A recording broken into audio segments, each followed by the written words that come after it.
I was born as delicate as a porcelain doll, so much so that the matriarchs of the 5 most powerful families vied to be my mother. So, my mother had no choice but to agree, allowing me to choose a fiancé from one of the 5 families at my 18th birthday gala. Just when my mother thought I would choose my first love, Isabella Williams, I chose my frenemy, Chloe Clark, instead. Because in my past life I had chosen Isabella. But on the eve of our wedding, she supposedly died in a plane crash. Her body never recovered. I searched for her remains like a madman, never giving up for 20 long years, until one rainy night on the streets of London, I saw with my own eyes the supposedly dead Isabella, pressing a man named Kevin Miller against a wall in a passionate kiss. And there, standing nearby, were Victoria Davis, Sofia Garcia, and Lily Rodriguez. The moment the kiss ended, they rushed to drape a coat over Kevin and offer him fruit, their eyes filled with concern. "You kissed for so long, your lips must be swollen. Kevin, don't you worry. Just stay abroad and be happy with Isabella," they told him gently. "We'll keep Ethan occupied. He'll never find you." In that moment, I finally understood. Isabella had been in love with Kevin all along, even faking her own death just to run away with him. The other 3 women were also in love with Kevin. Their affection for me was just an act to keep me from discovering the truth and ruining their beloved's happiness. After discovering the truth, I fled in a panic, only to be hit by a car.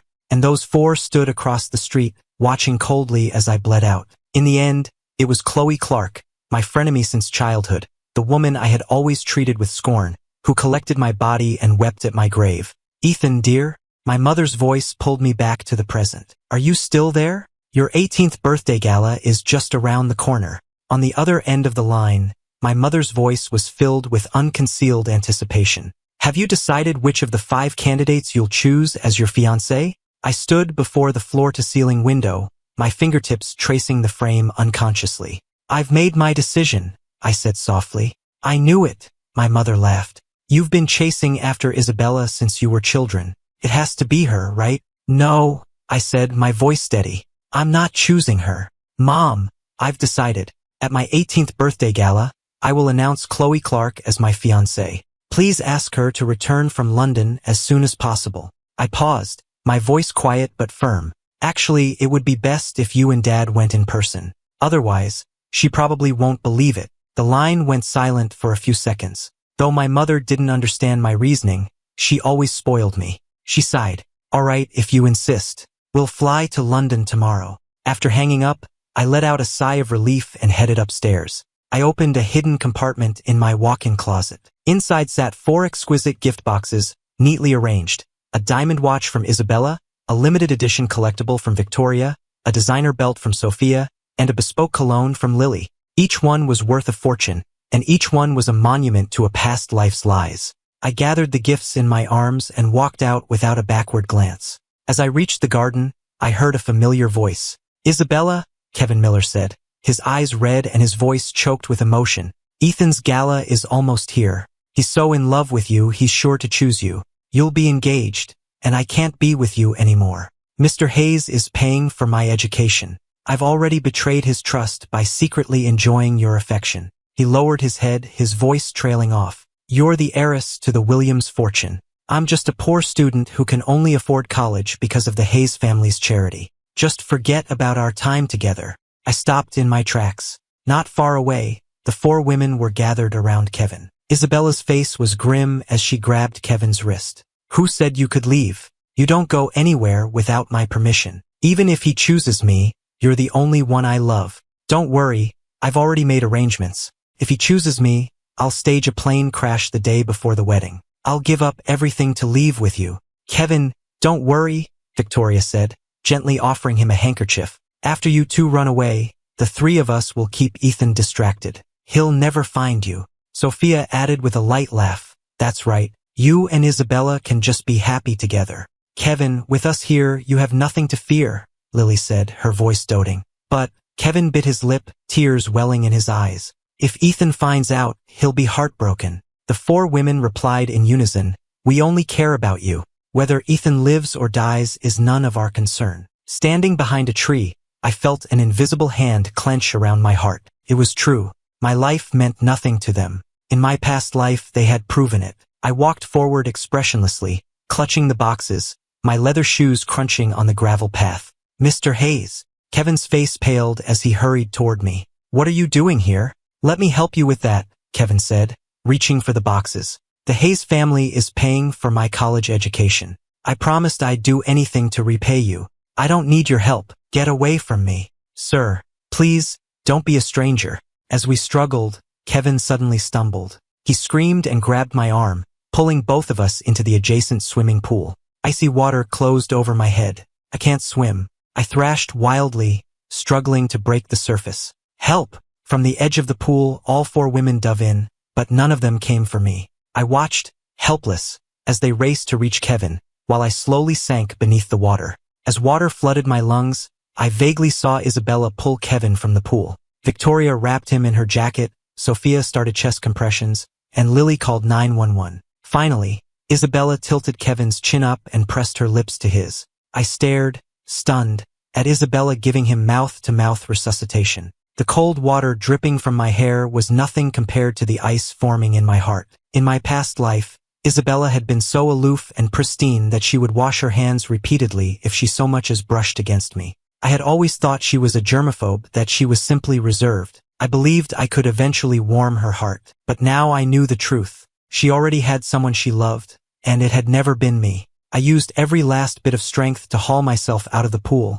my fingernails digging into the concrete. Couldn't die. I still had to marry Chloe. Nearby, Isabella finally broke away. Kevin coughed a few times and slowly opened his eyes. Kevin! Isabella, relieved, immediately swept him up into her arms.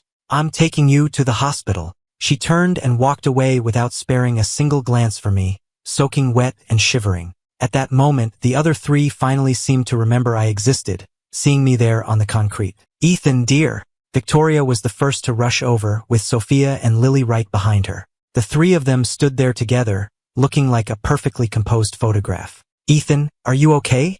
Victoria reached out to help me. It was all happening so fast. We thought Kevin was you.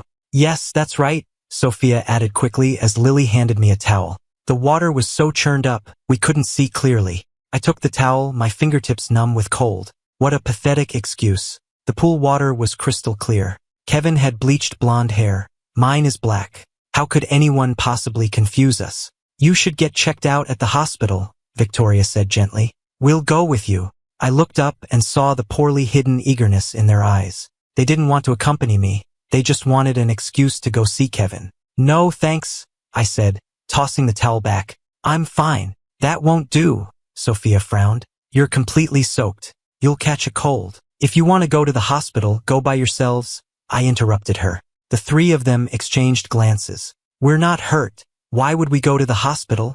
Lily spoke up again. Please don't be angry. We really did mistake him for you. We'll take the next few days off from work to stay with you, as an apology for the mix-up. I said nothing more and turned to leave. My wet clothes clung to me, each step feeling heavy, but I kept my back straight and didn't look back. Over the next few days, the 3 women tried every trick in the book to get back in my good graces. Victoria sent over the latest haute couture suit from Paris Fashion Week. Sophia had a rare pink diamond ring flown in, and Lily simply gifted me a yacht. Ethan, dear, there's an auction tonight, Victoria said, gently handing me an invitation. Let us take you out to take your mind off things. I looked at their fawning behavior and sneered inwardly. The auction house was opulent, its massive crystal chandeliers bathing the grand hall in light as bright as day. I walked in slowly, my dress shoes silent on the carpet, but I froze the moment I stepped inside.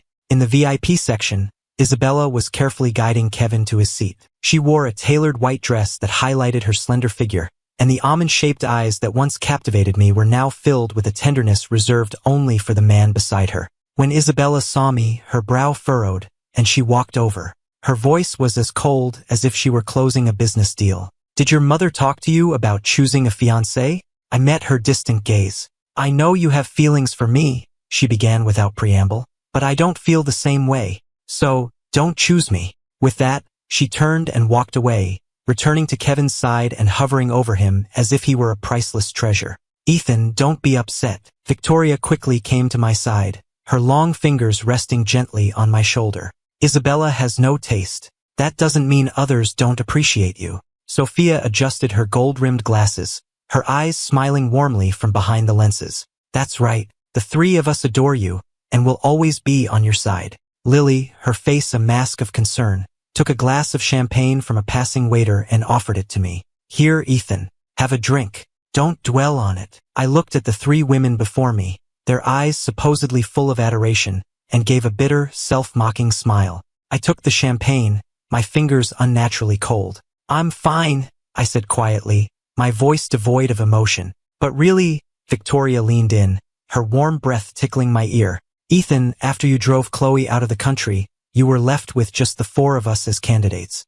Who are you going to choose? We're all dying to know. I was about to say, I don't want any of you, but what came out instead was, you'll all find out soon enough. That one sentence instantly set them all on edge. I just smirked. I had suffered for 20 years in my past life. What was a few days of anxiety for them? Once the auction began, the three of them kept asking if anything caught my eye, but I shook my head every time. Meanwhile, Isabella bought every single item Kevin pointed out. A diamond necklace, an antique pocket watch, a jade bracelet. I glanced over, but unlike in my past life, I felt no pain at all. My heart was perfectly still. I just stared ahead, my face a blank mask. Then, the final piece was brought out. The moment the auctioneer lifted the red silk cloth, my pupils constricted. It was my mentor's final masterpiece, titled Vistas of Cloud and Mist. The familiar brushwork instantly brought back the image of my mentor's frail hand as he lay on his deathbed. I remembered him lovingly ruffling my hair, saying, Ethan, my boy, this painting is my life's work. Now that he was gone, his widow was inconsolable. If I could buy this painting for her, it would surely bring her some comfort. 5 million, I bid without hesitation, raising my paddle. Isabella, Kevin suddenly tugged on her sleeve. That painting is beautiful. Isabella immediately raised her paddle. 10 million, I gritted my teeth. 20 million, 30 million. The price skyrocketed, silencing the entire auction hall. Out of the corner of my eye, I saw Victoria, Sophia, and Lily quietly lower their paddles, all because Kevin was staring at the painting with longing. How ironic. Just 10 minutes ago, they had promised me, whatever you like, Ethan, we'll buy it for you. My nails dug into my palms. I raised my paddle again. 50 million, 100 million. In the end, Isabella made an outrageous bid just to spite me. As she rose to pay, her long legs carrying her across the red carpet, she didn't even spare a sideways glance at my ashen face. Ethan, don't be sad, Victoria quickly consoled me. If you like that painting so much, I'll go backstage right now and see if they have anything similar. I'll buy it for you. I'll go too, Sophia chimed in.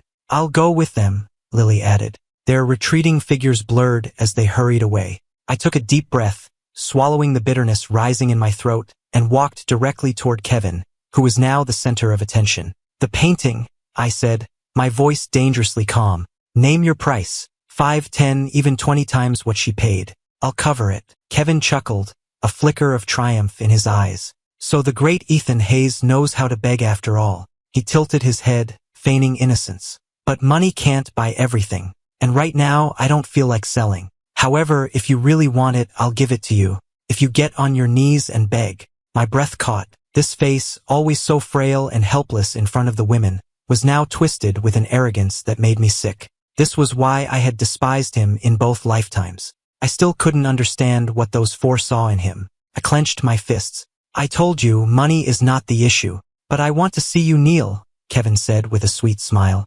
Otherwise, my gaze fell to the masterpiece held so casually in his hands. It was my mentor's last work, the one thing his widow longed for. The image of her tear-streaked face made my heart clench. Fine, I'll kneel. I slowly lowered myself to my knees, in full view of everyone in the hall. The chill of the marble floor seeped through my trousers, a cold that was nothing compared to the ice in my soul. When I rose to my feet, my voice was dangerously quiet. Now, can you give it to me? But Kevin just smiled, a chillingly malicious smile. Right in front of me, he gripped both sides of the canvas. A terrible ripping sound echoed through the silent hall. The sound of the canvas being torn in two was deafening. Rage exploded in my head. I swung, my hand connecting with his cheek in a sharp slap. Ethan. The next second, Isabella's voice cracked like a whip. What are you doing? Isabella? Kevin whimpered, clutching his face as tears instantly streamed down his cheeks. Don't blame him. It's my fault.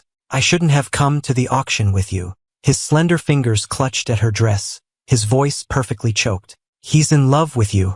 It's only natural he'd be angry seeing you buy me so many things. I know my being here makes things difficult for you both. Kevin suddenly pushed Isabella away and stumbled backward. If that's the case, then I should just disappear for good. He turned and sprinted toward the plate glass window with shocking speed. Kevin! Isabella's shriek echoed through the hall, but it was too late. The sound of shattering glass filled the air. The sound of the impact, a sickening thud, was magnified in my ears. I ran to the shattered window. Below, Kevin lay in a pool of his own blood like a broken doll, a strangely triumphant smile on his lips. Isabella completely lost her mind. Her eyes bloodshot, she scooped Kevin out of the pool of blood, her voice a terrifying rasp. Somebody, get Ethan and bring him to the hospital. She stared at me with a look that could kill. Ethan, you had better pray. If anything happens to Kevin, I will make you pay with your life. Under the harsh white lights of the hospital corridor, time seemed to stand still. A doctor rushed out, his voice laced with panic. The patient is hemorrhaging. He needs an immediate transfusion, but he has a rare blood type, and the blood bank is running low. Isabella whipped around, her gaze landing on me like a dagger as I was held by her bodyguards. Ethan, you have the same blood type. Isabella, no, Kevin whispered weakly from the gurney, his eyes fluttering open. It's all my fault. Ethan is anemic. You can't make him give me blood. This is no time to be worrying about him. Kevin, you're too kind. Isabella squeezed his hand, her voice impossibly gentle, as if soothing a frightened child. But when she turned to me, her eyes were instantly as cold as ice. Men, restrain him on the table. Isabella, you wouldn't dare. Watch me. I was roughly forced onto an operating table, the cold metal chilling my back. I struggled, kicking out and knocking over a tray of surgical instruments that clattered across the floor. Hold him down, Isabella ordered. 3 bodyguards swarmed me, pinning my arms and legs. Isabella! I screamed her name, my voice raw with a despair I had never known. You'll regret this. You're the one who's going to have regrets, Isabella sneered, personally plunging the needle into my arm. Slowly, my vision began to blur. In a daze, I was back in my past life on that rainy night. The blinding headlights, the screech of tires, and across the street, the cold, indifferent eyes of Isabella and the other 3. Only Chloe, my frenemy, had run stumbling through the downpour to cradle my broken body in her arms. Chloe, my tears mixed with my blood, staining the white sheets. When are you coming back? I miss you so much. My voice grew faint, then faded into nothing. When I opened my eyes again, the harsh white light made me instinctively raise a hand to shield my face. The track marks covering my arm were a stark reminder of the forced blood donation. Ethan, you're finally awake. Victoria was the first to my bedside, her usually flirtatious eyes now filled with concern. She reached out to touch my face, but I flinched away. We're so sorry. We got here too late, Sophia said, her voice dripping with sympathy. Isabella went too far. How could she force you to give blood? Lily handed me a glass of warm water. You get some rest. We're gonna go have a word with Isabella right now. I watched their pathetic performance, my throat aching with dryness. I knew this routine all too well. In my past life, whenever Isabella gave me the cold shoulder, these 3 would appear, ready to soothe my wounded pride with sweet nothings. And then what? Then they would make their excuses and leave to comfort the one they truly cared about. Don't bother, I said, my voice hoarse. I want to be alone. The 3 exchanged a look. Victoria was the first to stand. All right, you get some rest. We'll be back soon. They left in such a hurry they didn't even close the door all the way. I stared at the crack in the door, listening to their hushed voices in the hall. Is Kevin awake yet? I don't know. Isabella won't let anyone in to see him. Let's go get him that dessert he loves from the bakery downtown. The moment the door clicked shut, I laughed until I cried. I was too tired, too exhausted to even find the energy to call out their lies. For the next few days, I lay in that hospital bed alone. Every day, the nurse would come to change my bandages, look at me with pity, and sigh. Mr. Hayes, your friends aren't visiting today either? I would just shake my head, my gaze falling on the bouquet of lilies on the nightstand. Victoria had sent them 3 days ago. The petals were already turning brown and curling at the edges, a perfect metaphor for their false concern. My phone buzzed. It was an iMessage from Sophia. Ethan, dear, something urgent came up at the office. We have to fly out of the country for a bit. We've hired the best private nurse to look after you, so don't worry. A message from Lily followed. We'll bring you back a present, Ethan. And finally, Victoria. Heal up. We'll take you to that French place you love when we get back. I tossed my phone aside. I didn't care if they visited, but I couldn't stand the so-called best nurses they hired. They were clumsy, spilling scalding water on my hands, failing to notice when a 4-line backed up with blood, and ripping off bandages so roughly it felt like my skin was tearing. Instead of healing, I collected new burns and bruises. I'm checking out, I finally said, ignoring the staff's protests and signing the discharge papers. Coincidentally, Victoria, Sophia, and Lily had just returned from their business trip and came to pick me up. As we walked past the VIP wing, I heard a soft voice coming from a slightly open door. "Sweetheart, just one more bite." It was Isabella, her voice low and full of affection. "The doctor said you need to build up your strength. Be a good boy and eat." I stopped. Through the crack in the door, I could see Isabella carefully feeding soup to Kevin, her movements as gentle as if she were handling a priceless, fragile artifact. "Ms. Williams hasn't left Mr. Miller's side for days," a passing nurse whispered to her colleague. "She's even been canceling board meetings. She must be so in love." My fingers tightened on the hem of my shirt. "Ethan," Victoria immediately stepped in front of me, her face a mask of sympathy. "Don't be sad. Isabella doesn't know what she's missing, but we do." "That's right," Sophia said gently. "At your birthday gala, you can choose one of us." Lily leaned in too. "We'll treat you right." I smiled, a cold, empty smile. "I don't want to choose." I slowly raised my eyes to meet theirs. "Any of you." They exchanged a look, and the corners of their mouths turned up in indulgent smiles, clearly dismissing my words as a childish tantrum. "I know," Lily said, leaning forward. "Ethan, it's a beautiful day. Why don't we go to the stables? A good ride will clear your head." I shook my head, my voice flat. "I don't want to go." "Come on," Sophia coaxed. "Getting out for a bit will be good for you." Victoria simply took my arm and led me to the car. "Let's go." The royal stables were a sea of green, and a gentle breeze carried the scent of fresh-cut grass. All I felt was a bone-deep chill. "Ethan, you go pick out a horse," Sophia said, handing me a helmet. "We'll go get some snacks ready for you." I took it numbly and chose the first gentle-looking mare I saw. All I wanted was to get away from these suffocating people, even if just for a moment. As the horse broke into a canter, the wind in my face, I could almost forget my troubles. But just as I began to relax, a thunderous noise erupted in the distance. A stampede. Hundreds of horses, charging directly at me. I frantically tried to turn my horse, but it was too late. I pulled on the reins, but the terrified mare was beyond my control. In the chaos, I was thrown from the saddle, hitting the ground hard. The first hoof came down on my leg, and I heard the sickening crack of bone. Then a second and a third. I curled into a ball on the ground, my blood staining the green grass red. In the last moment before I lost consciousness, I thought I saw 3 figures in the distance, watching impassively. When I woke up again, the bright white light made me squint. My body, wrapped head to toe in bandages, felt alien. The slightest movement sent waves of agony through me.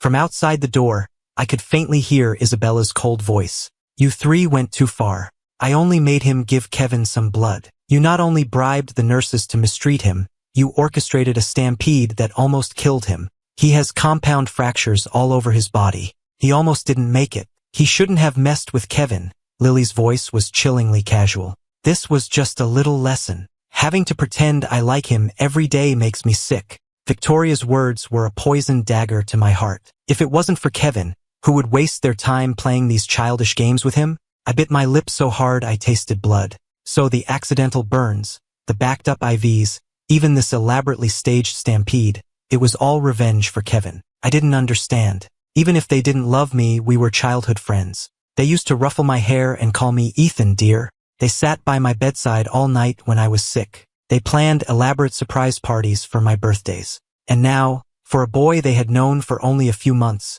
they had left me broken and bleeding. I wanted to scream, to rage, to demand an answer, but a wave of pain crashed over me, and I slipped back into darkness. I don't know how much time had passed. When I woke again, the room was empty. My phone screen was lit with 3 unread messages. "Ethan, we're so sorry. We were careless. We should have protected you. We're too ashamed to face you right now. We've flown overseas to buy you something to make it up to you. Just focus on getting better. When we get back, tell us whatever you want, and we'll get it for you." I numbly set the phone down. I was too tired to even feel the pain anymore. I didn't want to see them. I didn't want to hear their lies. I just wanted to be left alone to heal. But one day, the door to my room swung open, and Kevin Miller strutted in. His makeup was perfect, his cheeks rosy with health, a stark contrast to my mummified form. "I hear you were badly hurt," he said, his sweet voice dripping with malice. "Isabella has been by my side day and night, you know, feeding me by hand, singing me to sleep." He tilted his head, a picture of innocence. "And here you are all alone, not a single visitor. How pathetic." I turned my head away. I couldn't stand the sight of him. "Need a hand?" Kevin suddenly reached out and pressed down hard on my broken leg. I screamed. The agony was so intense I shoved him away with all my might. Kevin stumbled back and fell to the floor, looking at me in disbelief. "You dare to push me?" He scrambled to his feet, brushing dust off his clothes. "Isabella treats me like I'm made of glass. And you dare to lay a hand on me? You just wait." He shot me a venomous glare and slammed the door behind him. My stomach clenched. I had a very bad feeling about this. Sure enough, less than 10 minutes later, Isabella kicked the door open. "Ethan." Her eyes were red with fury. She grabbed me by the throat. "Kevin came to visit you out of the kindness of his heart, and you hired thugs to attack him." My pupils constricted. "I didn't. Don't lie to me. If I hadn't gotten there when I did, he could have been." She took a deep breath, her eyes turning to ice. "I know you're in love with me, but I have told you countless times, I do not feel the same way. If you harm Kevin, I won't just dislike you. I will hate you with every fiber of my being." I choked, tears blurring my vision. "I didn't do anything." "Fine," Isabella said with a chilling smile. "If you won't admit it, then I'll just have to respond in kind." She clapped her hands, and 5 large, menacing men filed into the room. My eyes widened in horror. "Isabella, what are you doing?" "What do you think?" she said coldly. "You dared to hurt Kevin. Now you're going to pay the price." I struggled to get out of bed, but with my broken bones, I was helpless. "Are you insane? If you touch me, you'll destroy the alliance between our families. For Kevin, I would gladly make an enemy of the Hayes family," Isabella said as she turned to leave. I screamed, my voice breaking. "Isabella, how can you be so cruel?" She paused at the door and looked back at me. "Since you're so scared, I'll give you a choice. Promise me you won't choose me at your birthday gala, and I'll call them off." "I was never going to choose you," I rasped. "I would choose anyone but you." Her face darkened. "Not choose me? Do you really expect me to believe that?" She sneered. "You've been following me around like a lost puppy your entire life. You've been in love with me for years. Since you're going to be stubborn, don't blame me for what happens next." The door clicked shut and the 5 men closed in. I closed my eyes in despair. "Get away from me!" The 5 thugs closed in, baseball bats in hand, cruel smirks on their faces. "Mr. Hayes," the leader said, his smile revealing a row of yellow teeth. "I hear your right leg is already broken. So, about that left leg, couldn't die here. I wouldn't let these animals destroy me." In the next instant, I shoved the man closest to me and threw myself toward the window with every ounce of strength I had left. The glass shattered. A biting wind rushed into the room. I landed hard on the pavement 2 stories below. Agony shot through my right leg, but I ignored it, dragging my broken body as I scrambled to get away. "Get him!" I heard them shout from behind me. Terrified of being caught, I ran as fast as I could, stumbling through the dark. Then a pair of blinding headlights. A sports car, driving on the wrong side of the road, slammed into me. I was thrown through the air, landing hard on the asphalt. A pool of blood quickly formed beneath me. I lay in my own blood, my consciousness fading, a buzzing in my ears. I heard a car door open, then footsteps approaching. "Victoria, you really did it," I heard Sophia say. "If he hadn't tried to run, I wouldn't have had to," Victoria replied with a cold laugh. "He brought this on himself. Too bad he's so hard to kill." Lily's voice was full of regret. "If he were gone, we wouldn't have to keep up this act. We could be with Kevin all the time." My heart felt like it was being crushed in a vice. The pain was suffocating. So they really did want me dead. When I woke up again, I was back in a hospital bed, wrapped in so many bandages I must have looked like a mummy. "Ethan, you're finally awake." Victoria was the first to my side, her eyes filled with concern, as if she wasn't the one who had run me down in the street. "We're so sorry," Sophia said, taking my hand. "We were rushing back to see you and we didn't see you in the road." "We heard about what happened with Kevin at the hospital," Lily sighed. "We know he must have been lying about you." I looked at them, my eyes empty and dead. You just rest, Victoria said, patting my hand. We're going to go talk to Isabella. We'll make this right. Then the three of them turned and left. I closed my eyes, a bitter smile on my lips. Talk to her? They were just making an excuse to go see Kevin. This time, my injuries were severe. I was in the hospital for 2 weeks. On the day I was discharged, the three of them came to pick me up. But when we arrived back at my mansion, I found Isabella and Kevin standing in my living room. What are you two doing here? I asked coldly. Isabella looked up, her eyes as cold as if she were looking at a stranger. I'm here to help Kevin pack his things. He won't be staying here anymore. Why is that? I managed a smirk, the movement pulling at my stitches. Afraid I'll hurt him again? As long as you understand, Isabella said with a sneer. If he stays here any longer, who knows if he'll even stay alive? I clenched my fists, my nails digging into my palms. They were all so blind. They couldn't see who the real victim was. Isabella, I'm all packed, Kevin said, his eyes red-rimmed as he walked over. But my trophy is missing. What trophy? Isabella frowned. The one from the piano competition, Kevin said, his lower lip trembling. It's the only thing I've ever won. Isabella's gaze turned to ice as she looked at me. Give it back. I scoffed. I didn't take it. You've had everything you've ever wanted your whole life, Kevin said, looking at me with wounded eyes. You don't need my one little trophy. Why can't you just give it back? Ethan said he didn't take it, Victoria said with feigned impatience. There's no need to make a scene. That's right, it's just a trophy, Sophia and Lily added. Isabella just sneered and took out her phone. Security. In an instant, a dozen bodyguards stormed into the room. Tear this place apart, Isabella ordered coldly. Don't stop until you find that trophy. Isabella, this is going too far, Victoria protested. What, are you going to protect him now? Isabella narrowed her eyes. Fine, let's settle this with a race. If I win, you stand down. If I lose, I'll take Kevin and leave. The three exchanged a look, then nodded. Fine. I stood to the side, watching the whole ridiculous charade unfold. I knew better than anyone that Victoria was the best street racer in New York. She had never lost. And yet, the outcome of the race was interesting. Victoria lost. Sophia lost. And Lily lost. I watched them climb out of their cars, their faces masks of feigned disappointment. It was pathetic. They were certainly putting on a convincing performance. Isabella strode back into the mansion. With a wave of her hand, she commanded, her voice like ice. I want this place turned upside down. Find Kevin's trophy. Her men swarmed in. Priceless antique vases were shattered.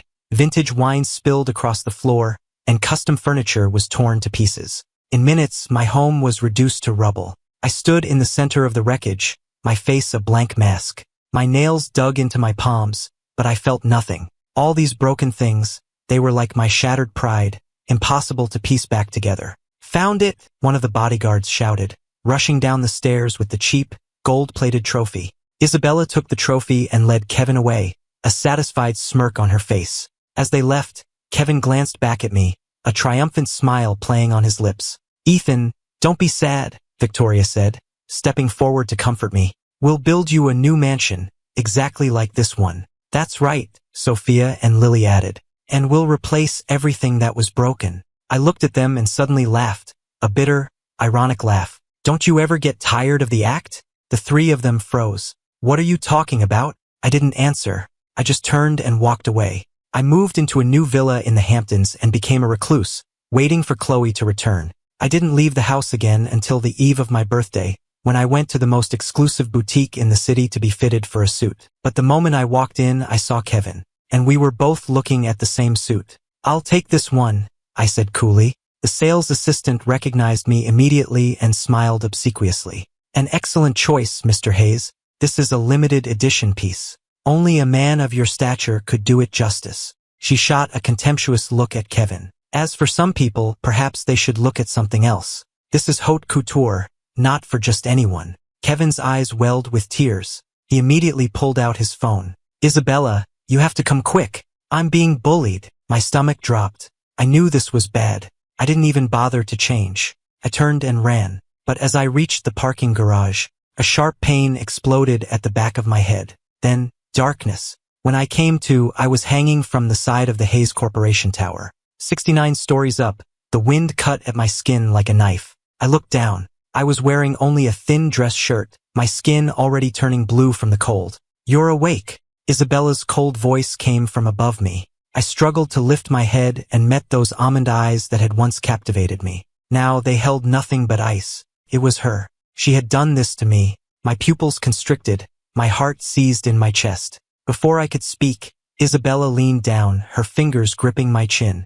"Ethan, you like competing with Kevin for things, don't you? Then let today be a lesson to you.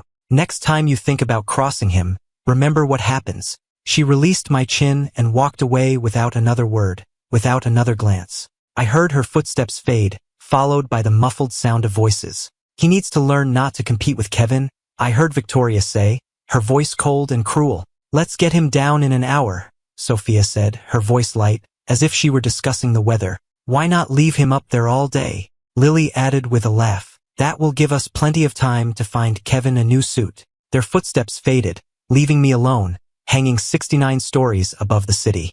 The wind bit at my skin. I shivered uncontrollably, my lips turning blue. I clenched my jaw, but tears streamed down my face. Why were they doing this to me? I had thought that even if they didn't love me, our years of childhood friendship would count for something. But now I saw that they treated me worse than a stranger. The next morning, the early morning commuters on the street below began to stop and point, their voices a low murmur. "My God, isn't that Ethan Hayes? What is he doing up there? And dressed like that? How humiliating." I looked down at the crowd below, small as ants. I was so filled with shame and rage I wanted to let go and fall. Just then, Victoria, Sophia, and Lily finally arrived. "Ethan, we're so sorry." Victoria rushed forward, her face a mask of panic. "We just found out Isabella did this to you." Sophia quickly draped her coat over my shivering shoulders. "Don't be afraid. We'll get you down from here." Lily knelt beside me, her voice soft. "We're so sorry. We promise. We will never let anything like this happen to you again." I slowly looked up at their false, concerned faces and laughed, a hollow, heartbreaking sound. "Get away from me." The three of them froze. "Ethan," I said, "get away from me." I pushed them away and struggled to my feet. "All this pain I've suffered, wasn't it all because of you?" Their faces flickered for a moment, then softened back into masks of concern. "Ethan, you've misunderstood. We really didn't know." I didn't want to hear any more of it. I turned and walked away. The night before my birthday, the three of them came to my door. "Ethan," Victoria said, leaning against the doorframe, her gaze intense, "you're going to choose Isabella tomorrow, aren't you?" I looked at them, my face devoid of expression. "I told you, I'm not going to choose her." "Don't be difficult," Sophia sighed.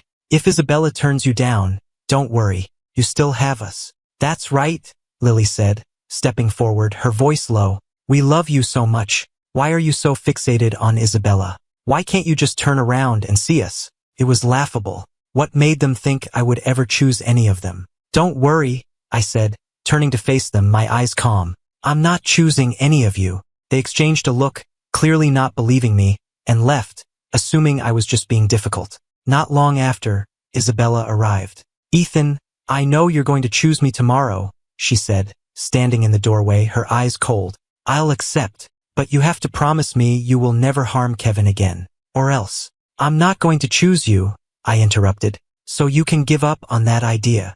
Isabella scoffed. "You really expect me to believe that?" She didn't bother to argue. She just turned and left. I closed my eyes, exhausted. The silence was broken by the ringing of my phone. "Ethan, dear," my mother's voice said, "we've spoken with Chloe. She'll be at the gala tomorrow on time." She paused, then asked hesitantly, "Are you absolutely sure you want to choose Chloe?" I gripped the phone, my fingertips trembling.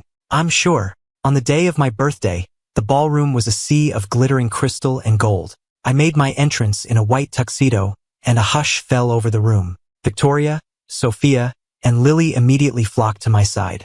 "Ethan," Victoria said, her voice low and husky, her eyes burning with intensity, "you look absolutely breathtaking tonight. That suit is perfect on you," Sophia said with a warm smile. "Happy birthday, Ethan," Lily said, handing me a glass of champagne. I was about to reply when a strange silence fell over the room. I turned. Isabella was making her entrance with Kevin on her arm, and Kevin was wearing the exact same white tuxedo as me. A wave of murmurs went through the crowd. The color drained from the faces of Victoria, Sophia, and Lily. "Ethan, We just remembered something urgent we have to take care of, they said, quickly making their excuses. We'll be right back. I stood frozen, my heart sinking like a stone. Isabella walked straight up to me, her voice like ice. Ethan, either you go and change or, she narrowed her eyes, I'll have that suit ripped off you right here. I clutched the lapels of my jacket, refusing to move. Isabella's patience snapped. Security, she waved a hand. Take him to get changed. 2 bodyguards grabbed me and dragged me away. 10 minutes later, I returned to the ballroom, dressed in a rumpled, ill-fitting suit, my face as white as a sheet. The ceremony began. The master of ceremonies smiled. Mr. Hayes, the time has come. Who have you chosen to be your fiancé? I took a deep breath. We need to wait a little longer. Victoria frowned. Ethan, who are you waiting for?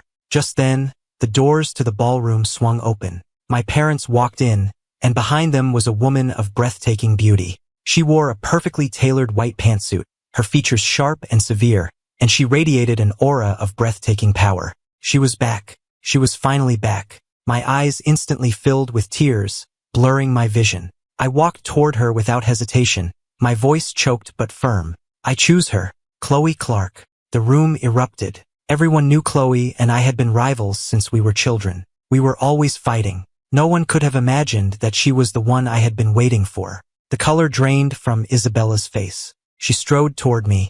Ethan, what is the meaning of this? I ignored her, my eyes fixed on Chloe. She stood a few feet away, her hands in her pockets, looking completely unconcerned. But I noticed her eyes darting between Isabella and me. I said, I choose her, I repeated, pointing a finger directly at Chloe. My words were a bombshell, and the room exploded with conversation. What? He chose Chloe Clark. But aren't they enemies? My God, look at Isabella's face. The color drained from Isabella's face, then rushed back in a furious blush. She grabbed my wrist. Are you insane? Do you have any idea what you're saying? I shook her hand off. I'm perfectly sane. Impossible. Isabella's voice was a hiss. But I what? I cut her off, a sarcastic smile playing on my lips. I've spent my whole life chasing you. I can't live without you? I shook my head. Isabella, you think far too highly of yourself. Isabella looked as if she'd been slapped. She stumbled backward. She had never seen me like this, my eyes cold, my voice sharp. It was as if she were looking at a stranger. Victoria, Sophia, and Lily rushed to my side. Ethan, this isn't a funny joke, Sophia said with a frown. That's right, Lily added. We all know you're in love with Isabella. I looked at their false, concerned faces, and my stomach turned.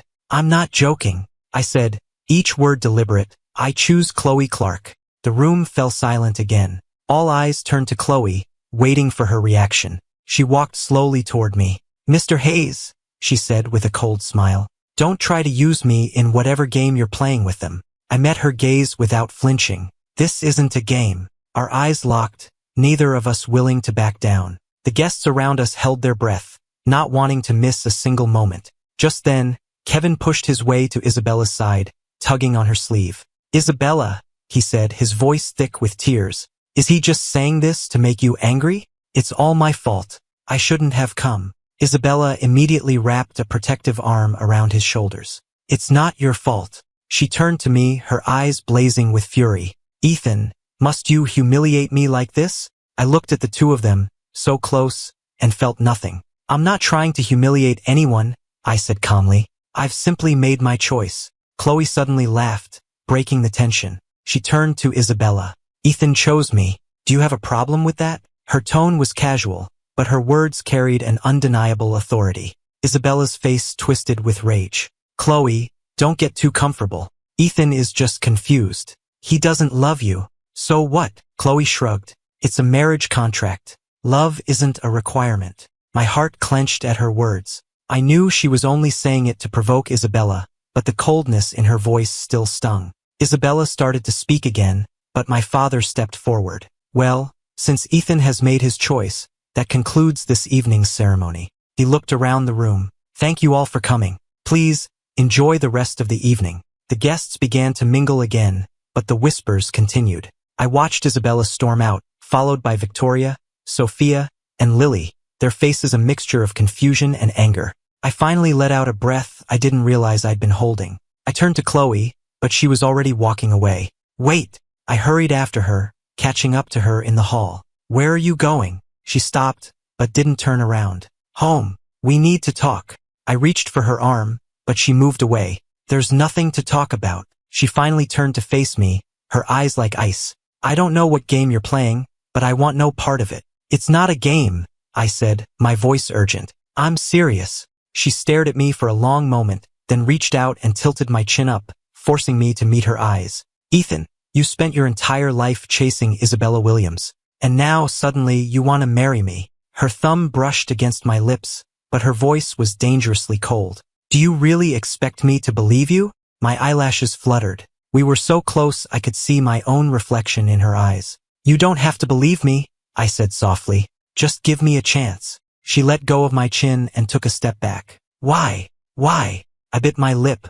I couldn't tell her the truth, not yet. Because I've finally realized who's worth fighting for. Something flickered in her eyes, but then the mask of indifference was back in place. She turned and walked away, calling over her shoulder, Clark Industries, 10 a.m. tomorrow. Don't be late. I stood there, watching her until she disappeared around the corner, a small smile playing on my lips. It was more than I could have hoped for. At least she was giving me a chance. In a corner of the ballroom, Kevin stared at me, the hatred in his eyes so intense it was almost a physical force. He whispered to Isabella, she must be threatening him. We can't just let this happen. Isabella clenched her fists, a dangerous light in her eyes. Don't worry, I won't let them get away with this. My engagement to Chloe sent shockwaves through New York's high society. The Williams, Garcia, Davis, and Rodriguez families all launched investigations into Chloe, trying to understand why I had suddenly chosen my old rival. Corporate spies and private investigators came up with nothing. Chloe's background was a fortress. All they could find was public record, a discreet but massive portfolio of assets in London, deep ties to several European financial syndicates, and even whispers of connections to more shadowy organizations. How is that possible? Isabella slammed the report down on her desk, her eyes dark with rage. She's just the girl Ethan used to pick on. How could she have this kind of power? Perhaps, Victoria said thoughtfully. We never really knew her at all. Kevin was furious. He had worked so hard to win Isabella and the others over. Also, he could see me broken and miserable, not still standing tall. He took a deep breath, swallowed his anger, and made a phone call. The next day, I had just walked into my private club when I heard soft moans coming from the end of the hall. Isabella, not here. Kevin's voice was a breathy, trembling whisper. I stopped. Down the hall, Isabella had Kevin pinned against the wall, kissing him without restraint. Kevin saw me out of the corner of his eye. A triumphant smirk played on his lips as he raised his voice. Isabella, if Ethan saw us like this, he'd be heartbroken. Isabella laughed coldly. Did he think about my feelings when he chose Chloe Clark? I watched them, feeling nothing. In my past life, a scene like this would have destroyed me. Now it was just pathetic. I turned to leave and walked straight into someone at the corner. It was Chloe. She was standing there, her dark eyes fixed on me. Had your fill? She asked, her voice low and edged with something I couldn't quite place. I raised an eyebrow. Are you following me? She didn't answer, her gaze shifting past me to the two lovers down the hall. Kevin looked over at me, a provocative smirk on his face. He mouthed the word loser. I scoffed and turned to leave, but Chloe grabbed my wrist. Is that all you've got? She asked, her voice sharp. Before I could react, she had snatched a bottle of red wine from a passing waiter's tray and was striding toward Kevin. With a splash, she upended the entire bottle over his head. His pristine white shirt was instantly stained a deep crimson. He shrieked, jumping back. Chloe, are you insane? The wine dripped from his hair, smearing his perfect makeup and leaving him a pathetic, sodden mess. Chloe, how dare you? Isabella raged. Chloe didn't even spare them a glance. She grabbed my hand and pulled me away. I could hear Kevin's hysterical screaming behind us, but she just gave a cold laugh, her grip on my wrist so tight it was almost painful. The black Maybach sped through the night, the tension inside the car thick enough to cut with a knife. I glanced over at Chloe in the driver's seat. She was gripping the steering wheel with one hand, her jaw tight. Are you angry? I asked. She didn't answer, but the car sped up. I laughed softly. Because I saw Isabella? The tires screeched as she slammed on the brakes, pulling the car over to the side of the road. She turned to look at me, her eyes dangerously dark. Ethan, I'm going to ask you one more time. Why did you choose me?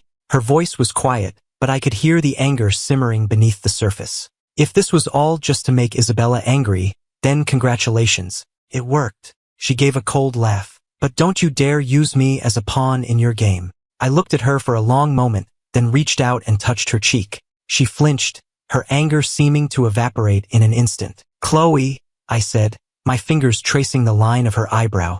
Are you jealous? The air in the car crackled with tension. The next moment, she grabbed my wrist and pushed me back against my seat. Ethan, you're playing with fire, she breathed, her face inches from mine. Her breath smelled of wine and something dangerous. I met her gaze, a slow smile spreading across my face. And what if I want to get burned? She stared at me for a long moment, then suddenly let go of me and leaned back, a cold smile on her face. You don't even realize you're running a fever. Her thumb brushed against my forehead. My skin was burning hot. It was only then that I felt a wave of dizziness wash over me. My vision blurred, and suddenly there were two of her. I reached for her, and she caught my wrist. Don't move, she said, her voice still hard, but her grip gentle. The car started again, this time heading for the nearest private hospital. I leaned back against the seat, my consciousness fading in and out. I vaguely heard Chloe on the phone. Get a room ready. Fever reducer and N4 drip. Now. The city lights blurred into streaks of color outside the window. I suddenly remembered that rainy night from my past life. I had been cold then, too, lying in a pool of my own blood, while Chloe held me and called my name, her voice trembling. Ethan? Her voice pulled me back to the present. She had parked the car and was looking at me with a frown. Can you walk? I tried to say I was fine, but the moment I moved, my vision went black. The next thing I knew, she was carrying me in her arms, her scent surrounding me. You're such a pain, she muttered, but her arms held me tight. In the VIP room, the doctor finished his examination. His temperature is 103. He needs to be admitted for observation. The doctor adjusted his glasses and hesitated, looking at Chloe. Chloe understood and followed him out into the hall. The needle marks on Mr. Hayes's arm are recent, the doctor said in a low voice. From the look of them, I'd say it was a forced blood draw. He also has extensive bruising and soft tissue damage, also recent. It's highly unusual. Chloe's eyes went cold. When she returned to the room, I was delirious, my pale face flushed with fever. A nurse was starting N4, and I flinched as the needle went in. Chloe stood by the bed, her eyes on my bare arm. In addition to the fresh needle marks, there were several long, scabbed-over scratches, as if I'd been dragged across a rough surface. Her knuckles cracked. Isabella, I mumbled in my sleep. Why? Chloe's face hardened. She turned to leave, but my hand shot out and grabbed her wrist. Chloe, my voice was barely a whisper. Don't go, please. She stopped. A sliver of moonlight fell across my sweat-dampened forehead. She watched me in silence for a long time, then sat back down in the chair by my bed. I dreamed I was back in my past life. Isabella walked past me with her arm around Kevin, not even sparing me a glance. Victoria, Sophia, and Lily offered me false comfort, then laughed at my foolishness behind my back. And then the car crash, the blood pooling beneath me, and the four of them across the street watching me die.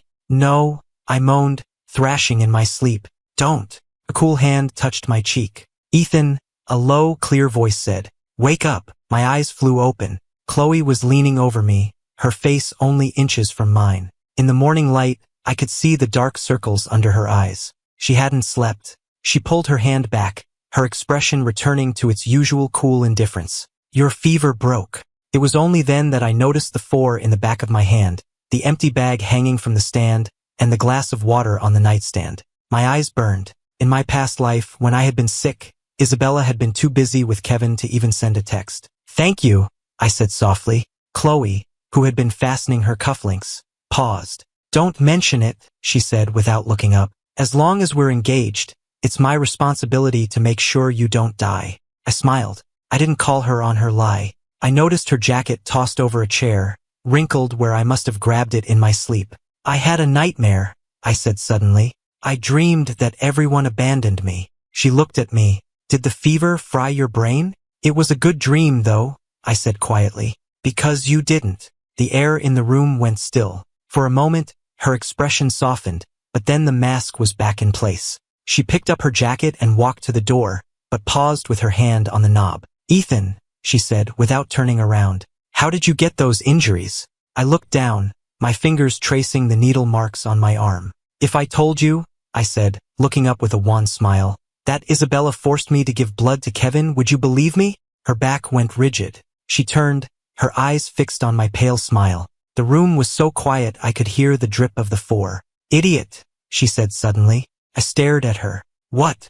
I said, she repeated, each word sharp as a shard of glass. You're an idiot. My eyes widened, a flush of anger rising in my cheeks. Chloe, you let them take your blood without a fight. You let them bully you and you don't fight back. She sneered, tapping the needle marks on my arm. If that's not an idiot, I don't know what is. I was so angry I was shaking. I opened my mouth to argue, but she cut me off. Lie down. She pushed me gently but firmly back against the pillows. Her hand was warm against my shoulder. I looked up at her and saw a storm of emotions in her eyes that I couldn't begin to understand. She let go of me and picked up her jacket. I'll handle this. The door clicked shut behind her, and my heart skipped a beat. In her penthouse office at Clark Industries, Chloe slammed a file down on her desk. Did you get it? Her executive assistant, Simon, adjusted his glasses.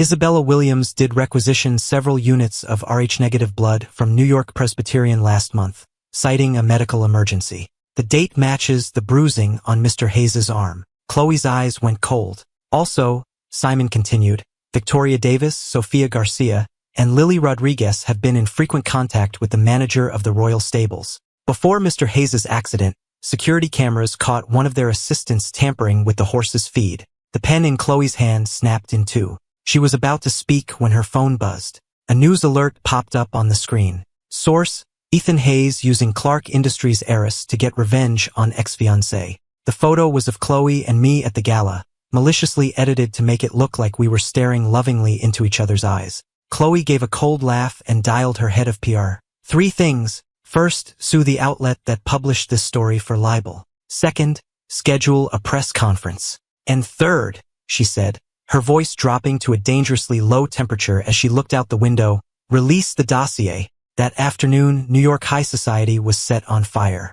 Chloe, in a rare public appearance, held a press conference. The reporters clamored for her attention. Ms. Clark, what do you have to say about the rumors that Ethan Hayes is using you to get revenge on Isabella Williams? She cut the reporter off, her voice quiet but firm. No one tells me what to do with my fiancé. The room erupted. Immediately after, the official Clark Industries Twitter account released a flood of documents. Proof that Kevin Miller had forged his acceptance to Cambridge, bank records showing he had embezzled funds from a Hayes family charity, and even a secret recording of him badmouthing Isabella. The court of public opinion reversed its verdict in an instant. I lay in my hospital bed, watching the news unfold on my phone, a small smile playing on my lips. The door opened and Chloe walked in. She tossed a thick file onto my bed. Letting them walk all over you, she said, an eyebrow raised in mock surprise. Since when did the great Ethan Hayes become such a pushover? I opened the file. Inside was even more dirt on Kevin,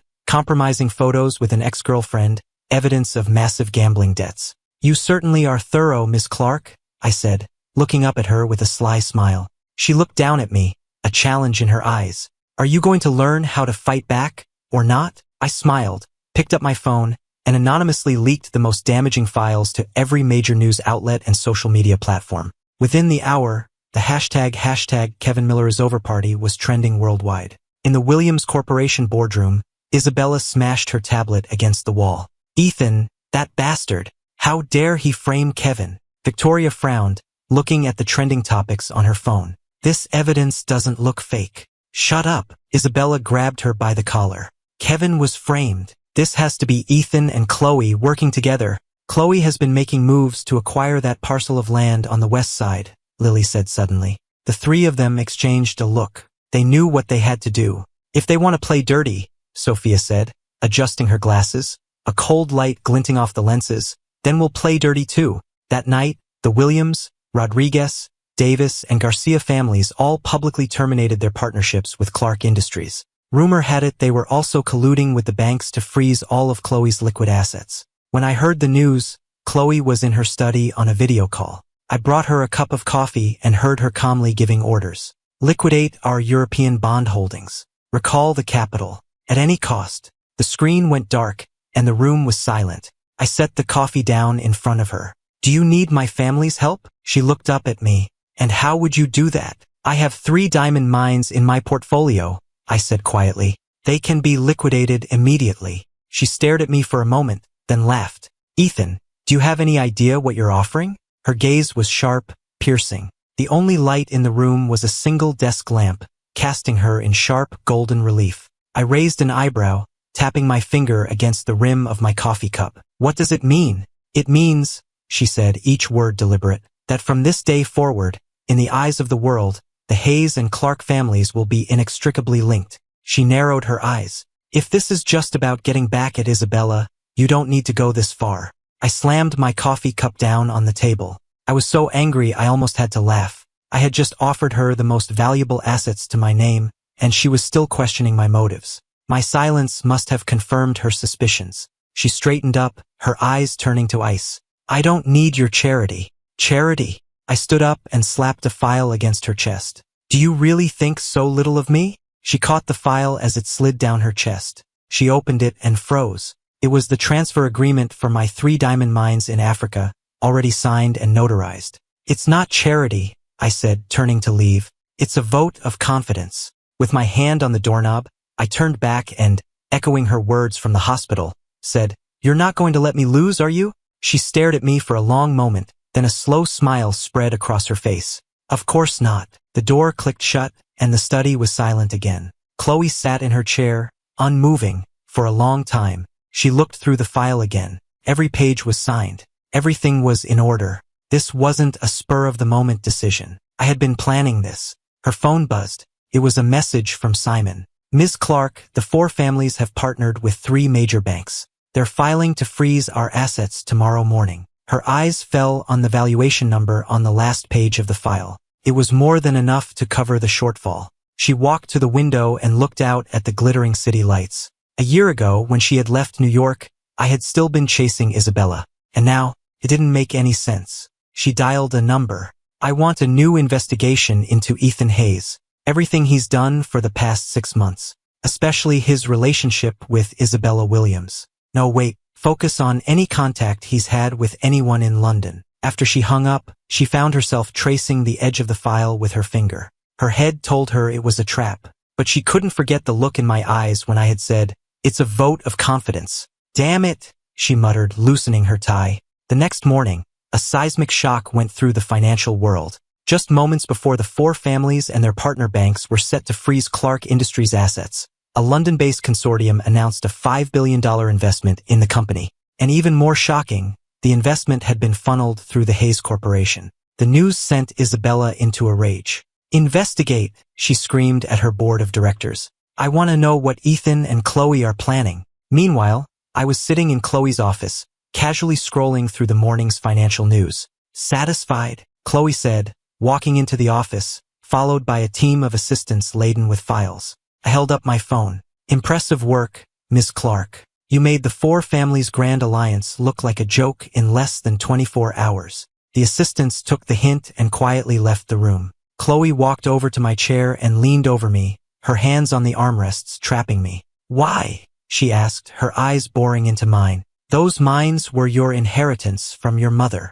I could smell the faint scent of her perfume, mixed with the bitter smell of coffee from a sleepless night. I tilted my head back, my lips almost brushing her chin. Because I trust you to turn them into an even bigger inheritance. Her pupils dilated slightly. Just then, the door to the office burst open. Chloe, what is the meaning of this? Isabella stormed in, then froze, taking in the scene before her.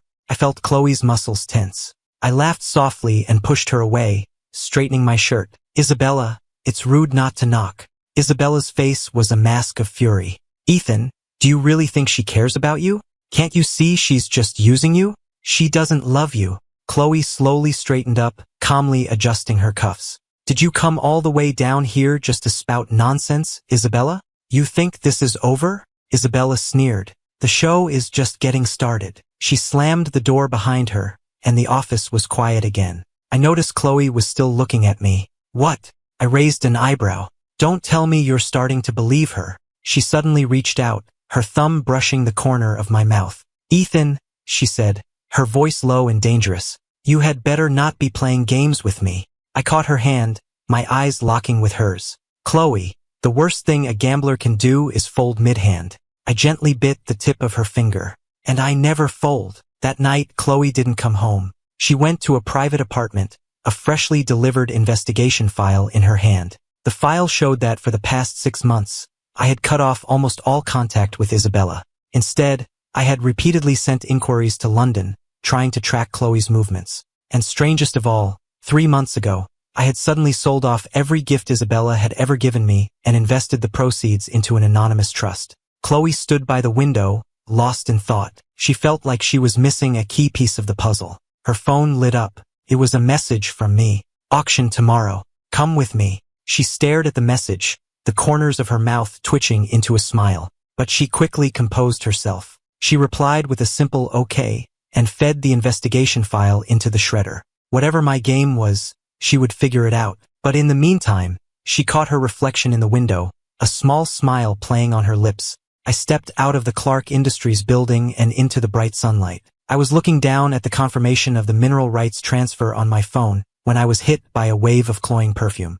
Mr. Hayes. Pair of hands grabbed my wrist. I looked up. It was Kevin, his face a mask of perfectly applied makeup, tears welling in his eyes. I know I was wrong, he said, his voice trembling, loud enough for the passers-by to hear. I shouldn't have accepted the Hayes family's charity and then tried to steal Miss Williams away. Then he dropped to his knees. Please, I'm begging you, just leave me alone. A crowd immediately began to gather. I watched his performance with a cold, detached amusement, noting how carefully he knelt, so as not to wrinkle his 6-figure Chanel suit. I worked so hard for my grades, he sobbed. You can't use your power and money to bully poor people like me. His words were like gasoline on a fire. The crowd began to murmur. I saw phones come out, flashes firing. My God, is that Ethan Hayes? I heard he uses his family's money to bully scholarship students. How disgusting. My eye twitched. Kevin, I said, my voice cutting through the murmurs of the crowd. You certainly are poor. My eyes swept over his designer clothes. Financially, you seem to be doing all right, but intellectually, you're destitute. A ripple of laughter went through the crowd. A few sharp-eyed onlookers recognized his designer labels. Isn't that the new Chanel? I saw it in Vogue last week. And is that a Cartier watch? That's a Birkin bag. The color drained from Kevin's face. He tried to hide his watch, but in his haste, he dropped his bag, its expensive contents spilling out onto the pavement. I looked down at him. I sponsor many students, Kevin, but you're the only one who's ever been so ungrateful. I pulled out my phone. A complete list of all the students my family's foundation sponsors is publicly available on the Hayes Corporation website. I heard people in the crowd start to search on their phones, followed by gasps of surprise. It's true. The Hayes Foundation sponsors hundreds of students a year. Look at Twitter. Someone just posted that he stole his spot at Cambridge from another student. You're behind. I heard the girl he stole it from works right around here. Just then, a young woman in simple clothes, her hair in a ponytail, pushed her way through the crowd. Kevin Miller, she screamed, her eyes red with fury. Do you remember me? 3 years ago, you stole my scholarship. My mother almost killed herself. Before anyone could react, she slapped him across the face. The sound echoed in the sudden silence. Kevin shrieked and lunged at her, and the two of them fell to the ground, scratching and clawing at each other. His Chanel jacket was torn, his Birkin bag trampled, his perfect hair pulled out in clumps. I watched the pathetic scene for a moment longer, then turned and walked to my car. As I opened the car door, my phone began to buzz incessantly. It was Isabella. I answered. Ethan, she screamed into the phone. How dare you humiliate Kevin in public? He's been through enough. You have everything. Why do you have to? I hung up and blocked her number. Through the car window, I could see the chaos in the square. Kevin was on the ground, crying, crawling around looking for his lost shoe. My phone buzzed with notifications. Hashtag Kevin Miller is over party was now the #1 trending topic on Twitter.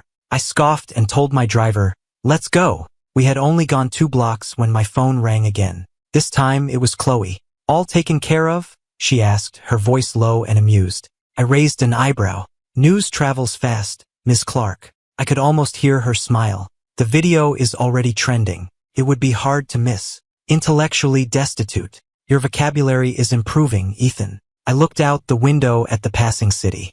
Did you call just to compliment my vocabulary, Ms. Clark? There was a pause on the other end of the line. Isabella just froze 2 of your downtown accounts, she said, her tone suddenly serious. She moved fast. I tapped my fingers on the armrest. It doesn't matter. I moved all my important assets out of those accounts weeks ago. Smart, she said, a note of approval in her voice. There was another pause. Just as I was about to speak, I heard her say, her voice uncharacteristically hesitant, "Come home for dinner tonight." Late that night, Chloe was woken by the sound of ragged breathing. She pushed open my bedroom door to find me thrashing in my sleep, my forehead beaded with sweat, muttering broken phrases. "Don't, Isabella, don't hurt me." She frowned and moved closer, about to wake me, when I cried out, "Chloe, don't look at me. I'm a mess." "Chloe, no."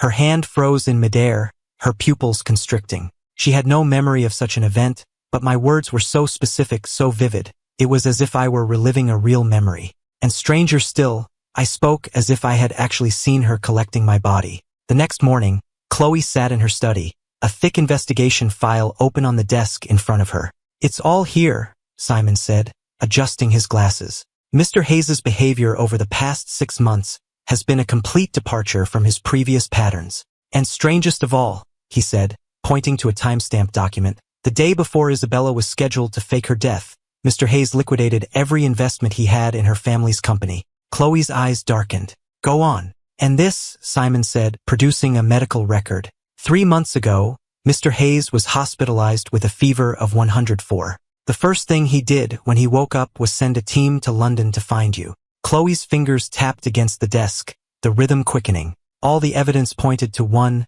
absurd conclusion. The Ethan Hayes of today could somehow see the future. She closed the file. "I want to know everything about that anonymous trust he set up." At the charity gala, I entered with Chloe on my arm. I noticed she was unusually quiet tonight, her fingers tracing the rim of her wine glass, a habit she had when she was deep in thought. "What's wrong? Something on your mind, Miss Clark?" I asked quietly. She suddenly looked at me. "Do you remember that bet we made when we were 10? You lost," I said without thinking. "You had to wear a boys' school uniform for a week, and your father grounded you for a month." I smiled. "And the silver ring I gave you was what you bet." Her eyes flickered. "And do you know why I left the country? Because I told you I never wanted to see you again. But the real reason you left was..." I trailed off. Her eyes had become as sharp as daggers. The air between us crackled. "Ethan," she said, her voice so low only I could hear, "I never told anyone the real reason I left." She took a step closer. "Who are you?" On the terrace, a night breeze carried the scent of flowers. I gripped the railing, feeling a sense of panic for the first time since I had been reborn. Chloe stood in the shadows, the moonlight catching only half her face, making her look severe and unyielding. "If I told you," I said, taking a deep breath, "that I've died once before, would you believe me?" Over the next 20 minutes, I told her everything about my past life, the betrayal, the pain, the lonely death. When I got to the part about the car crash, my voice began to shake. The 4 of them just stood there, across the street, and watched me die. Chloe's expression shifted from shock to something I couldn't read. When I told her that she was the one who had claimed my body, her knuckles turned white. A long silence stretched between us. "So," she said finally, her voice like ice, "you chose me out of guilt? Because you saw me at your grave, and you decided to repay me?" I looked up, my heart pounding. "No, it's not like that. I really do." "Enough," she cut me off. "I need to think about this. About us." She turned and walked to the door, her back rigid. "Let's not see each other for a while." I stood alone on the terrace, my nails digging into my palms.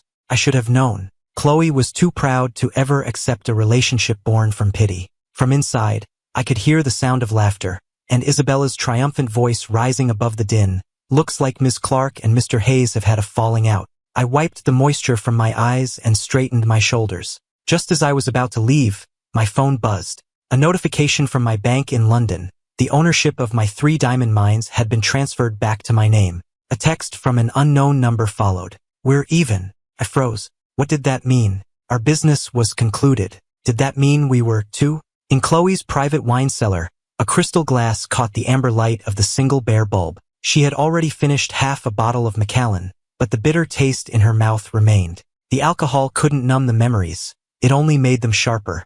"Idiot," she muttered to the empty room, though she wasn't sure if she was talking about the Ethan of the past or the Chloe of the present. She drained her glass and laughed, a low, bitter sound. How ironic. In this life, she had planned to continue watching over me from afar, waiting for the day I might finally turn and see her. And I had, but only because of the guilt from a life she had never known. Chloe Clark, you haven't learned a thing, she said to herself, and drained the last of the bottle. The empty glass hit the marble countertop with a sharp crack. A cool hand closed around her wrist. She turned. I was standing behind her. I was barefoot, my feet cold against the stone floor, just watching her. I had never seen her like this. Her shirt was unbuttoned at the collar, her usually perfect hair was disheveled, and her eyes were bloodshot. How did you get in? She asked, her voice raspy.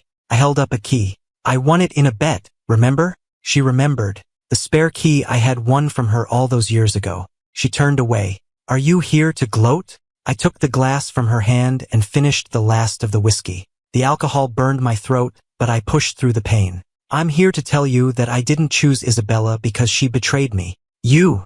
And it wasn't because of guilt. My fingers traced the old scar on her collarbone, a souvenir from a fight we'd had when we were 15. It's because in this life, I finally see who is worth fighting for. The cellar was silent, save for the sound of our breathing. Her throat worked. She started to push me away, but her hand closed around my wrist instead. Ethan, she said, her voice low, do you know why I never came to your birthday parties? Because on your 12th birthday, she said, her thumb tracing the pulse in my wrist, I watched you walk over to Isabella, and I thought, if that's what you want, if she makes you happy, then I can let you go. A tear fell from my eye and landed on the back of her hand. She flinched as if burned and stood up, but I caught the hem of her shirt. Chloe, I asked, my voice thick with tears, if I had chosen Isabella in this life, what would you have done? Her jaw was tight. It was a long moment before she answered, her voice a low rasp. I would have kept watching, until I had to watch you die all over again.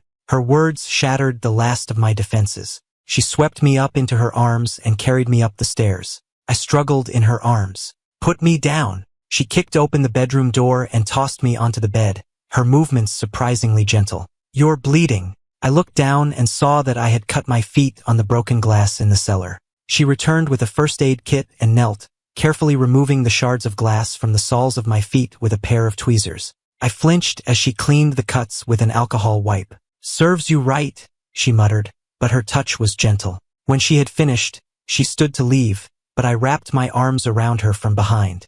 The first day I was back, I bought a plane ticket to London. She froze. I waited at the airport all day, but the flight was delayed, then cancelled. I tightened my arms around her, and I thought, fine, I'll wait for you to come back to me, but I wasn't going to let you get away from me in this life. Moonlight filtered through the curtains, casting a lattice of shadows on the floor. She slowly turned in my arms and cupped my face in her hands. Her thumb brushed a tear from the corner of my eye, her expression unreadable. Ethan, she whispered, aren't you afraid we'll just make the same mistakes all over again? I stood on my toes and kissed the corner of her mouth. Then I'll see you in the next life. The kiss was light, but it was enough to shatter the last of her defenses. She pulled me closer, deepening the kiss, and the scent of her perfume and the whiskey on her breath filled my senses. When we finally broke apart, our fingers were intertwined, and her palm was burning hot against mine. I woke at dawn, wrapped in Chloe's arms. She was sleeping soundly, the worry lines on her forehead finally gone. I gently traced the lines of her face, from her sharp eyebrows to the bridge of her nose. My phone buzzed. A news alert. Williams Corp under investigation for financial fraud. Stock plummets 50%. In the Williams Corporation boardroom, the tension was thick enough to choke on. Isabella threw her tablet against the wall. The sound of the shattering screen made every executive in the room flinch. 3 days, she screamed, her eyes wild. 50% of our market value, gone in 3 days.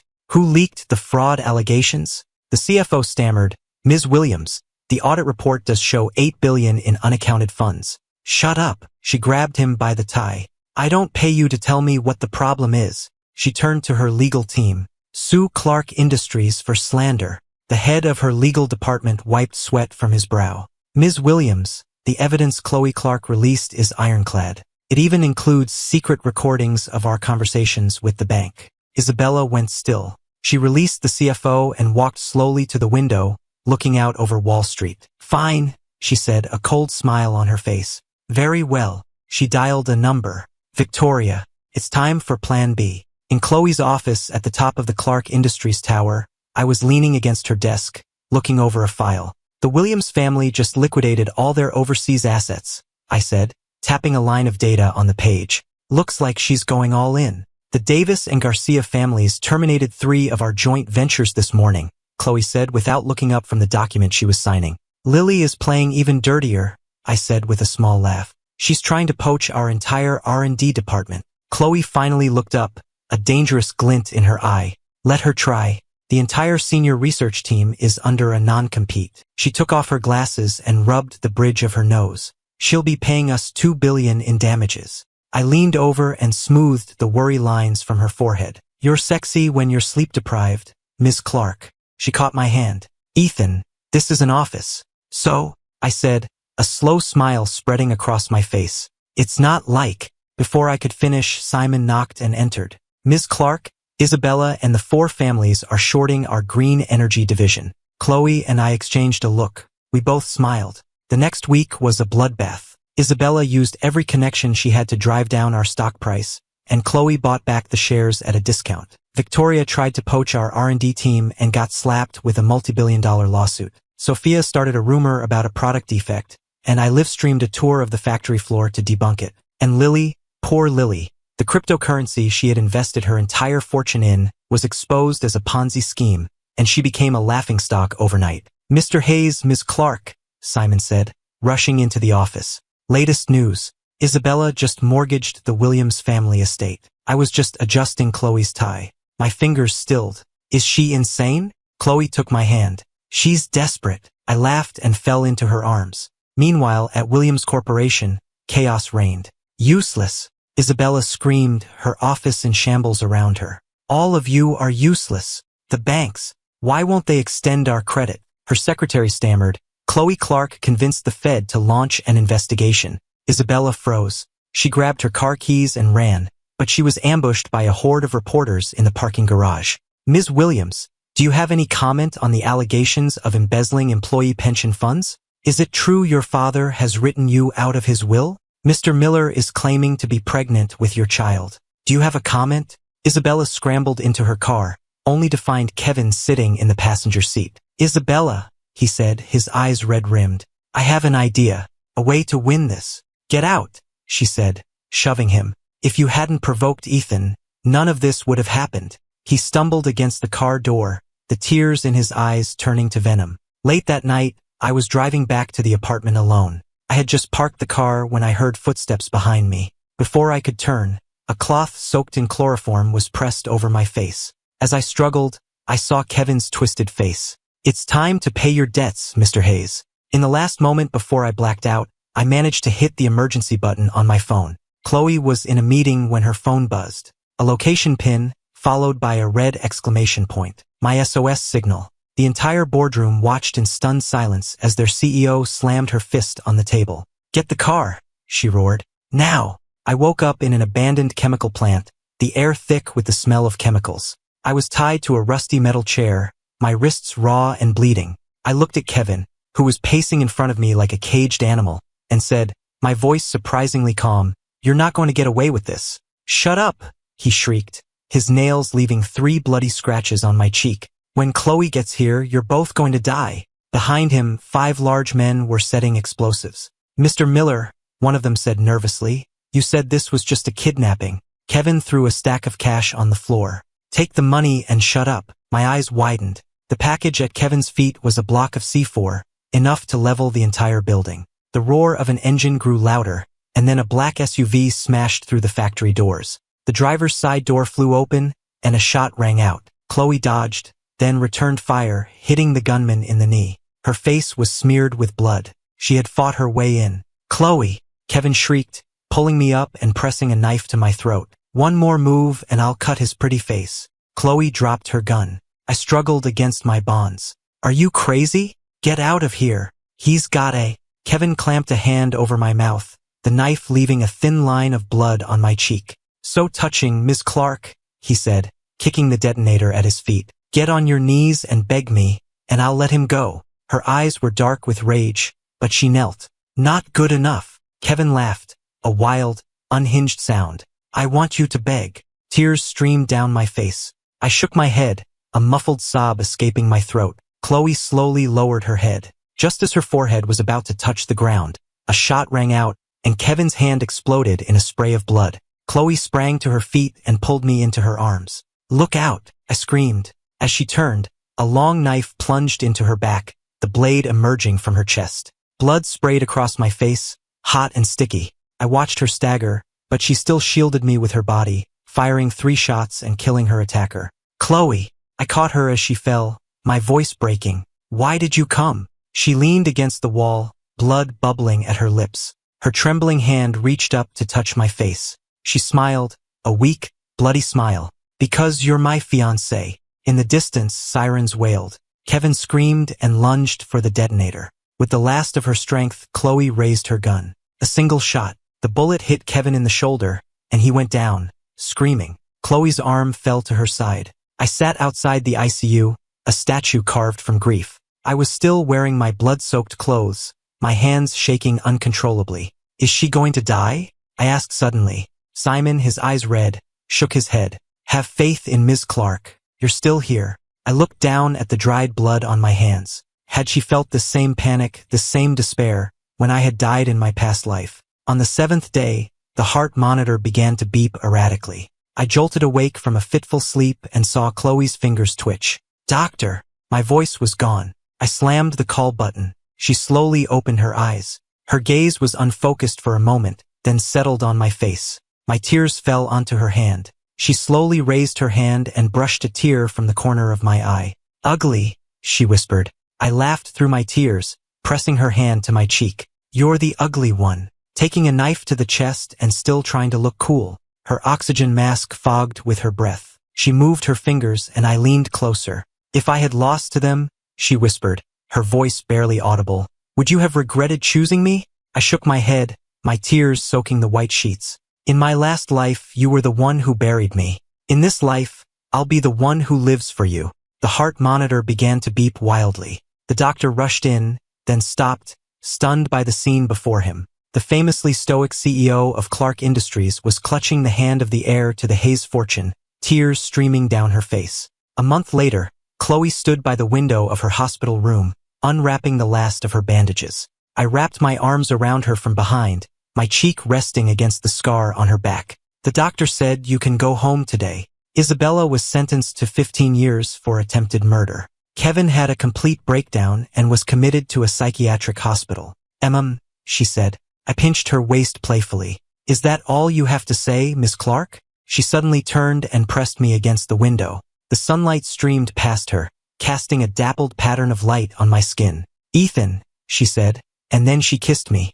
Let's go home. In the top-floor boardroom of the Clark Industries Tower, a projector screen glowed. I clicked the remote, and a recording began to play. The day before the wedding, I'll arrange for a plane crash. Isabella's voice, clear as a bell. Then I'll take Kevin out of the country. The 3 of you will keep Ethan occupied. Victoria's laugh. Don't worry, we'll keep him plenty busy. The room full of reporters erupted, cameras flashing. I stood at the podium, my face calm. That was recorded a year ago. I played the next clip, security footage of Kevin pulling me into the pool, and the 4 women ignoring me as I drowned. And this, Chloe said, taking the remote, is from the stables 3 months ago. The footage showed one of Sophia's men injecting a horse with a syringe. The assembled titans of New York industry looked on, their faces grim. With this evidence public, the Williams, Garcia, Davis, and Rodriguez families would be ruined, and any company associated with them would suffer catastrophic losses. The news spread like wildfire. Isabella Williams faked death to defraud fiancé. Heiress's watchman drown. Kevin Miller's affair exposed. Williams Corp stock crashed. Partners pulled out. The Davis family's pharmaceutical company was investigated for using illegal substances. The Garcia family's real estate developments were shut down for safety violations. And Lily was arrested for money laundering. The paparazzi cornered Kevin outside his apartment building. Someone ripped off his wig, revealing the patchy baldness underneath, a side effect of the antipsychotic medication he had been taking for years. He screamed and sank to the ground, the camera flashes capturing his humiliation in stark detail. I watched from the car, my face impassive, as the window rolled up. Satisfied? Chloe asked. I shook my head. Almost. Isabella had destroyed her office. Chloe! Ethan! She screamed, her eyes bloodshot. She took a gun from her safe. I'll kill you both. She sped toward the Clark Industries tower, but at an intersection, a truck cut her off. She swerved, lost control, and crashed into the guardrail. As the airbag deployed, she saw Simon in the truck, speaking into his phone, and she understood. This was Chloe's final gift to her. In her office, I was peeling an apple. The news was on. Former Williams Corp heiress Isabella Williams, seriously injured in a car crash, is now in police custody, a suspect in an attempted murder plot. Chloe, propped up on pillows in her bed, said, "What they did to you in your past life, it's all come back to them now." I cut the apple into slices and fed one to her. "It's not enough. They still haven't paid for what they did to you." I wiped my hands and pulled a file from my briefcase. The source code for the Williams Corporation's core patents. "It's yours now." She raised an eyebrow. "How did you get this?" I winked. Isabella's password was the date she and Kevin first met. I smiled. So sentimental. A month later, the verdict came in. Isabella was sentenced to 15 years. Chloe and I sat in the back of the courtroom and watched as the once invincible Isabella Williams was led away in handcuffs. As she passed us, she lunged, screaming my name. "Ethan, you loved me. You always loved me. Why are you doing this to me?" Chloe pulled me behind her. As the bailiffs restrained her, I leaned in and whispered something only she could hear. "The Ethan who loved you died on that rainy night when you left him to die in the street." She looked as if she'd been struck by lightning. She stood, frozen, as the guards dragged her away. The sun was shining when we left the courthouse. Chloe took my hand. "Do you still hate them?" I looked up at the clear blue sky and let out a long breath. "No." I turned and pulled her into my arms, burying my face in her shoulder. "In this life, all I want is to love you." She kissed the top of my head. "Let's go home, my love." In the distance, I could see Victoria, Sophia, and Lily fighting their way through a mob of reporters as our car pulled away, heading in the opposite direction. On a private jet, high above the clouds, Isabella looked down at the shrinking city below, the back of her hand still bruised from N4. Medical parole on the condition that she never return. Victoria was living under an assumed name overseas. Sophia was working a 9-to-5 job in obscurity. And Lily was still in prison. The flight attendant offered her a glass of champagne. As she reached for it, she saw the cover of a financial magazine. It was me and Chloe side by side. The headline read, "Power couple Chloe and Ethan Hayes acquire core assets of Williams Corporation." She threw the magazine across the cabin, but the movement triggered the electronic monitoring bracelet on her ankle, and an alarm began to shriek. In front of a small chapel in Santorini, the sea breeze caught Chloe's veil, sending it billowing out behind her. I looked at the beautiful woman before me, and I remembered her, weeping at my grave in my past life, and my eyes filled with tears. The priest's words were cut short. "I object." A man in sunglasses burst into the chapel, sending a wave of murmurs through the guests. He took off his sunglasses, and the murmurs turned to gasps. It was Kevin. His face was pale, and there were fresh scars on his wrists. "Chloe!" he shrieked, pointing at me. "This man has been reborn. He's a monster."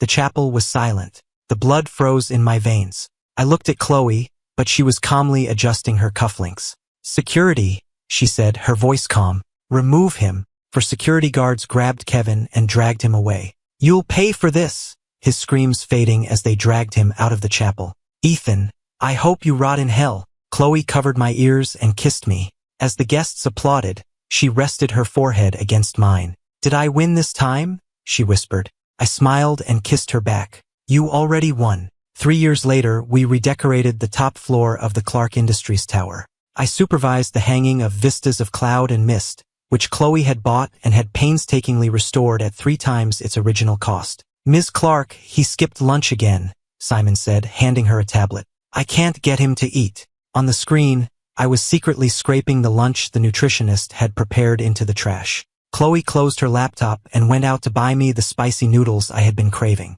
On her way back, she was mobbed by the paparazzi, and the image of the powerful CEO carefully cradling a paper bowl of hot noodles sent the internet into a frenzy. Soon after, I was pregnant. When our baby was born, I saw the formidable Chloe Clark, the titan of industry, weeping like a child. "What's his name?"